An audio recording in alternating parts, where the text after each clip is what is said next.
কৃষ্ণ কৃষ্ণ শুধু শ্রী কৃষ্ণ, কৃষ্ণ বিনা কিছু না।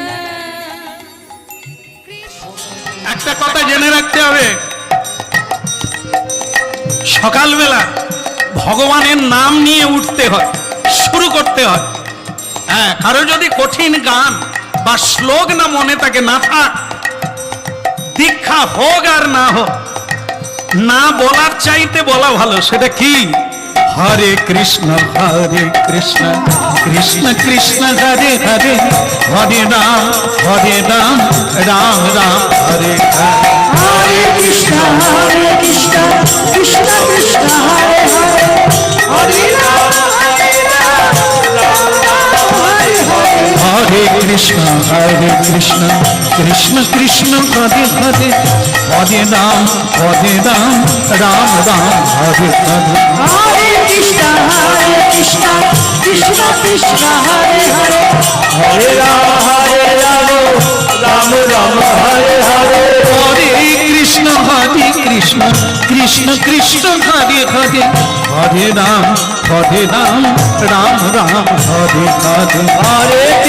हरे कृष्ण कृष्ण कृष्ण हरे हरे, हरे राम राम राम हरे हरे। प्रभात समय काले शशिरंगिना माঝে কারি গোড়া নাচি যাবে রাই রে। প্রভাত সময় কালে শচিরঙ্গিনার মাঝে কারি গোড়া নাচি যাবে রাই রে।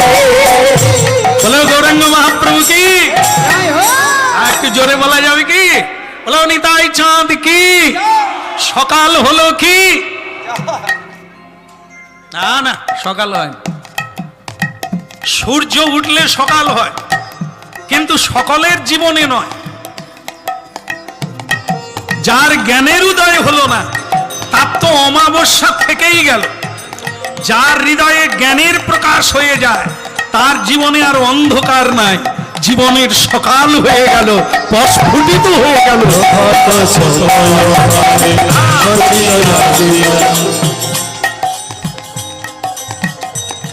হ্যাঁ, বাবা, সুন্দর উলুধ্বনি হচ্ছে।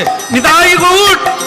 প্রভাত সময় কালে শচিরঙ্গিনার মাঝে কারি গোড়া নাচি যাবে রাই রে। ওই জাগনি গো সচি মাতা, গৌরাইলা প্রেমী দাতা, সোনা রঙ্গ ধুলাতে লুটাই রে।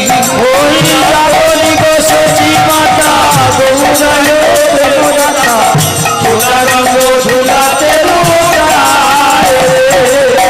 প্রভাত সময় সচির কারি গুড়া নাচি রাই রে। প্রভাত সময় কালে শচিরঙ্গিনার মাঝে কারি গোড়া নাচি যাবে রাই রে। রাই রে।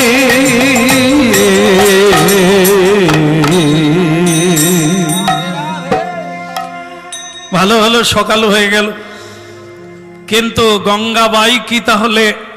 ও আচ্ছা, তুমি রেডি? নিশ্চয়ই, আমিও তোমার সঙ্গে যাব, তাই আমি প্রস্তুত। কিন্তু গঙ্গাবাই, এটা তুমি কি শাড়ি পরেছ? বলে, যেটা বিয়ের সময় পেয়েছিলাম, এই দামি শাড়িটা পরে নিলাম। হবে না, হবে না, হবে না। ওই শাড়িটা চেঞ্জ কর। যে শাড়িটা পরলে তোমাকে নিজেকে মনে হবে আমি কাঙালিনী, সেটা পর। কারণ একটা ভাব বলে জিনিস আছে, ভাব যদি না থাকে তাহলে অভাব থাকবে। হ্যাঁ, এই দেখবে গঙ্গাবাই, যার গলায় দেখবে দামি হার, মনে করো 5 ভরি 10 ভরি দামি হার আছে, দেখবে সে মেয়ের দিকে তাকাবে, সে মেয়েটা শাড়ির উপরে হাতটা তুলে দেয়।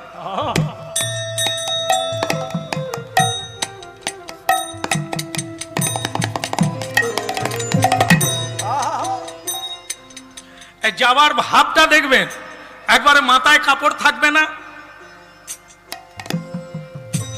তার মানে কি, তার ভেতর একটা অহংকার দেখা দিয়েছে যে এইটার লোকে দেখুক, যা কেউ পারে না, কারো স্বামী দিতে পারে না, যা আমার স্বামী দিয়েছে।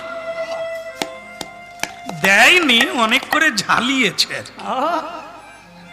না হলে বাপের বাড়ি চলে যাব, না হলে এটা করবো না, না হলে ওটা করবো না, জীবনে আর কি চেয়েছি। দেখবে মনের ভাব। আর যে পত্নীটা তার স্বামী মাটি কাটে, মজুরি খাটে, হ্যাঁ, সে তো আর দামি হাত দিতে পারে না, তো সে হরিনাম শুনতে যায়, এসে বলেছে তুমি একটা 10 টাকা দিয়ে একটা তুলসীর হার কেন, পরো, দেখবে জম তোমাকে স্পর্শ করবে না। স্কন্দ পুরাণে বলেছে তুলসী মাহাত্ম্যে যে তুলসীর হার যদি কারো গলায় থাকে তাহলে জম দূত তাকে স্পর্শ করে না, প্রণাম করে।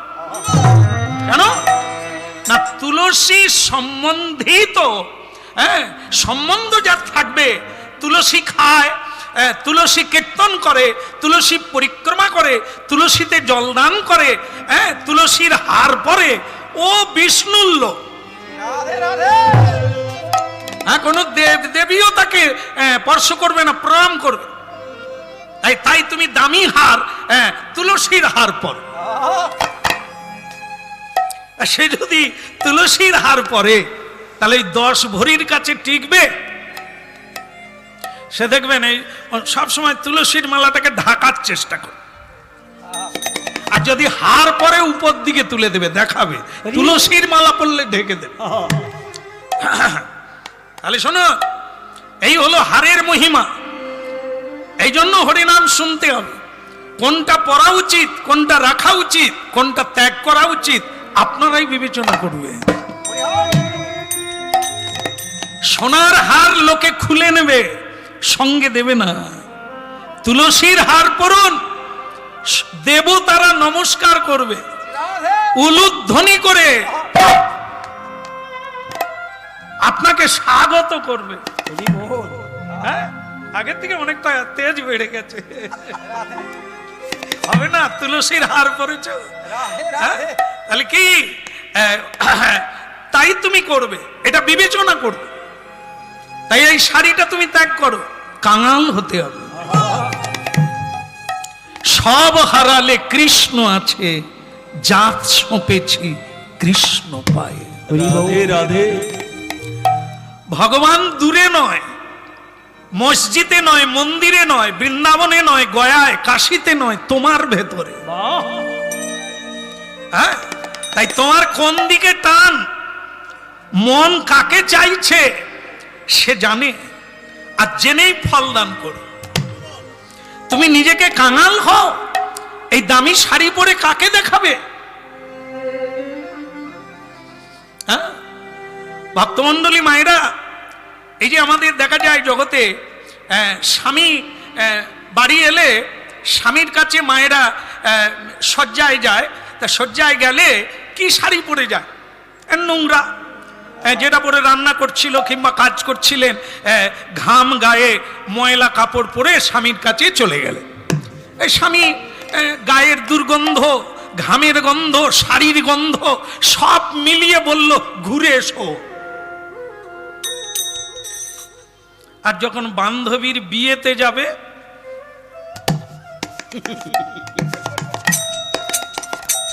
সে কত রকম কি আলমারি থেকে বের করে ঝুলাবে, ঝাড়বাতি, নাগবাতি, এবাতি, চারদিকে। বলুন তো, এই যে সাজটা সাজলেন কার জন্য? স্বামীর জন্য না অন্য বানরের জন্য?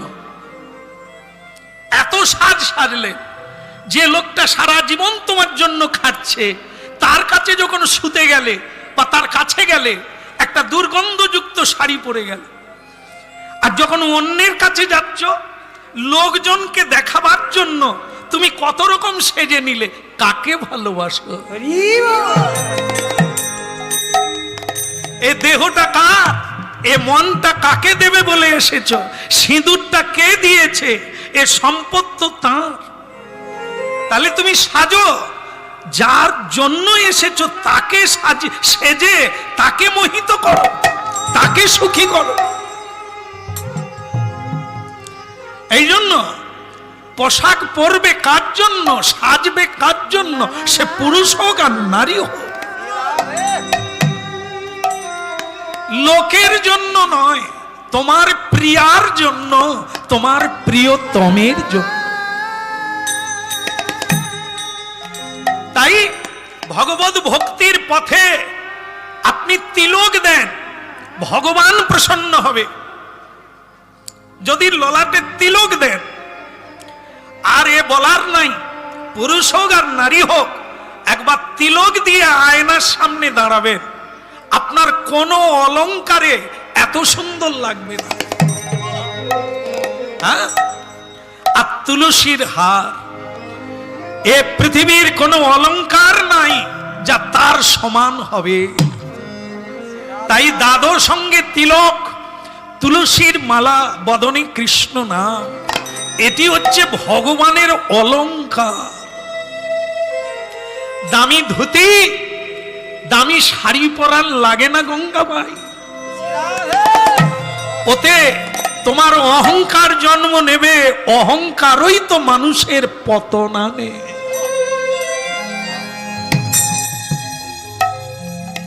তাই ওই শাড়িটা বদল করে এসো যদি আমার সঙ্গে যাবে। কে গো তুমি কাঙালে বেশে দেশ বিদেশে ঘুরে বেড়া, কে গো তুমি কাঙাল বেশে দেশ বিদেশে ঘুরে বেড়াও, কে গো তুমি কাঙালে বেশে দেশ বিদেশে ঘুরে বেড়া,